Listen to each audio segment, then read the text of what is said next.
Hey, everybody. I am back to give y'all tips on what you should be doing after you have been approved by your Secretary of State for your business entity.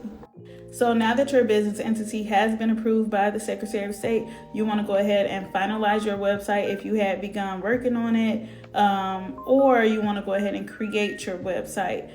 You can use a website platform such as Canva or Wix, which is what I use. My trainer did create my website, so I did have to pay her for that, but she did thebombjob.com.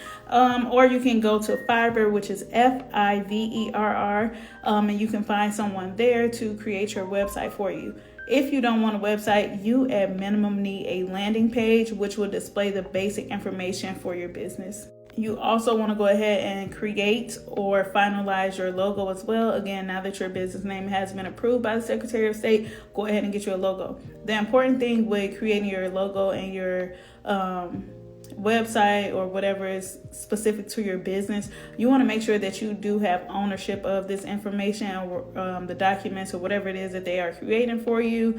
You can just go ahead and contact your creator and ensure, hey, I want to make sure that I have ownership with this. It does need to be in writing, or they can sign a copyright agreement and an NDA if that's something that you want, because again, I think our goal is to all blow up and be major out here in these streets. You don't want anyone to sue you later saying, hey, I own that is my information, which is not. So yeah, make sure that you do get ownership of your logo, your website, and whatever else is specific to you. You also need to find out what your NAICS code is, your NAICS code.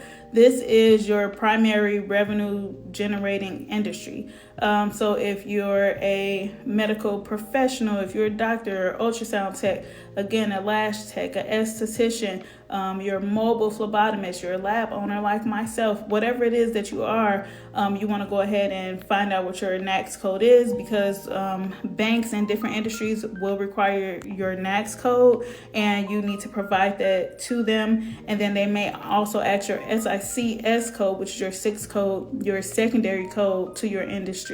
Some industries are high risk, like truck driver or real estate, and you want to find the NAICS code and the SICS code that is the most low risk to you. So if you're in real estate, that's already high industry. You're not going to want to say, hey, I'm a realtor. You can put I'm a property manager, or I don't know, something that's low risk in your industry. You also need to go ahead and apply for your EIN, which you can do at irs.gov.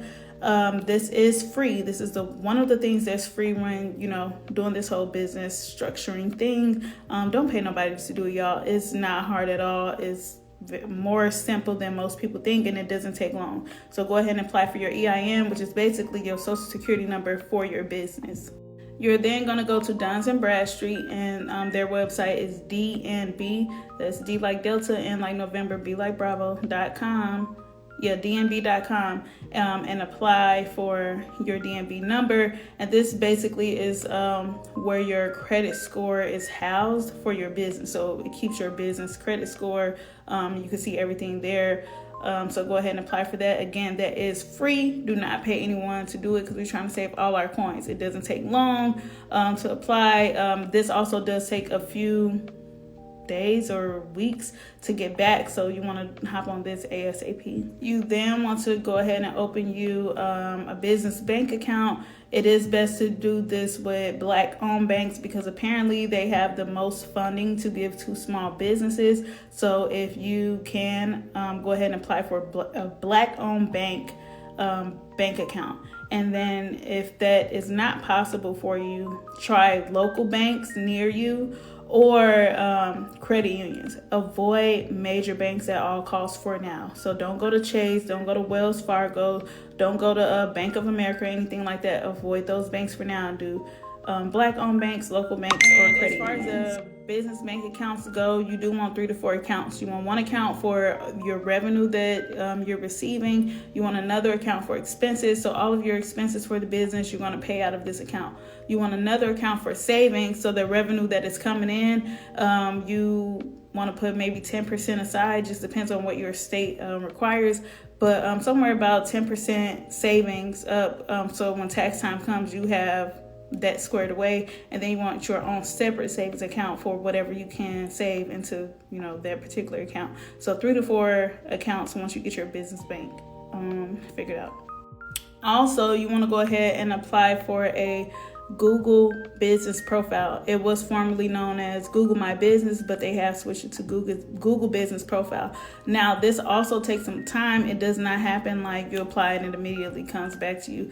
It can take days or weeks to get it processed. Mine legit took almost like a month of me going back and forth with Google, and I had a brick and mortar, and there was still some struggles there, but nonetheless, I did eventually get it set up. But you want to get that set up ASAP because there are some steps that they require. You do now have to record your office location for them to confirm that it is a legit business. And then you can go ahead and place your business on other search engines such as Yelp's, Apple Maps, or whatever. There's literally hundreds out there. So put it in like 10 to 20 other search engines, so that when someone Googles you, you pop up on the first page. And then also apply for some business insurance. Despite whatever industry you're in, you're going to need business insurance.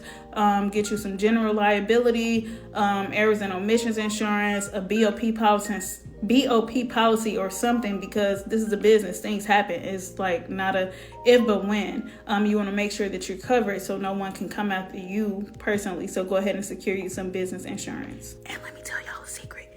If you're in the lab industry like myself, let me say it again. If you're in the lab industry like myself, do not tell these people that's the industry that you're in. Because guess what? You ain't gonna get no dang on insurance. And we need that. Okay, so that's just a little tidbit for y'all. But all the other industries, I don't know. But if you're trying to do this whole drug testing thing, DNA thing, fingerprinting thing, you just let them know you're a pre-employment agency. Okay? Do y'all hear me? But everybody else do what y'all do. So that is all that I have for y'all. I know this was a rather long video. However, I just wanted to clarify what to do after you have been approved by your Secretary of State. Just because this is the way that I wish I had got the information. I got it, but it was all kind of like thrown in a pile, and I didn't know, what to do. So hopefully this helps y'all out. If y'all have any questions, leave a comment below, and I definitely will get back to y'all ASAP. But yeah, I hope this helps y'all on y'all business journey. And I hope to see y'all, make it. And I wish nothing but success for all of us. So yeah, thanks for y'all time, and let me know if y'all got any questions. Peace out.